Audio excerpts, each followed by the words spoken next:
ஒரு தோழி வந்து அவங்க வாழ்க்கைய உங்ககிட்ட, என்கிட்ட இல்ல, உங்ககிட்ட விட்டுருக்காங்க. நீங்க எடுக்கிற போடுற கருத்துல, நான் எடுத்திருக்க முடிவு சரியா என்னான்னு நான் பார்த்துக்கிறேன் அப்படின்னு இருக்காங்க. நான் இன்னைக்கு தான் பார்த்தேன் அந்த கருத்த.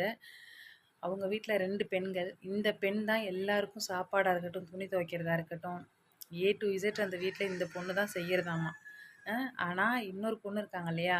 கீழ குனிஞ்சு ஒரு விளக்கமாறு கூட தொட்டது கிடையாதாம். யாருக்கும் ஒரு டீ இன்ன வரைக்கும் வச்சு குடுத்தது கிடையாதாம். ஒரு சாப்பாடு போட்டு குடுத்தது கிடையாதாம். அந்த வீட்டு குழந்தைங்கள தூக்கி கொஞ்சுறது, விளையாடுறது கிடையாதாம்.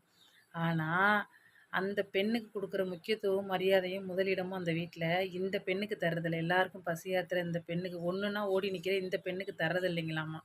அப்போ இந்த பெண் என்ன சொல்றாங்கன்னா, "என்னால முடியல. என் கணவரும் சப்போர்ட் இல்ல. உடல் அளவுல எனக்கு, மனதளவுல நான் ரொம்ப பலவீனமா இருக்கேன். இந்த வாழ்க்கைய விட்டு நான் போயிடலான்னு நெனைக்கிறேன். இது சரியா? தவறான்னு?" கேட்டிருக்காங்க. நீங்க பதில் சொல்லுங்க. அத வச்சு அவங்க முடிவு எடுத்துக்கிறேன்னு சொல்றாங்க.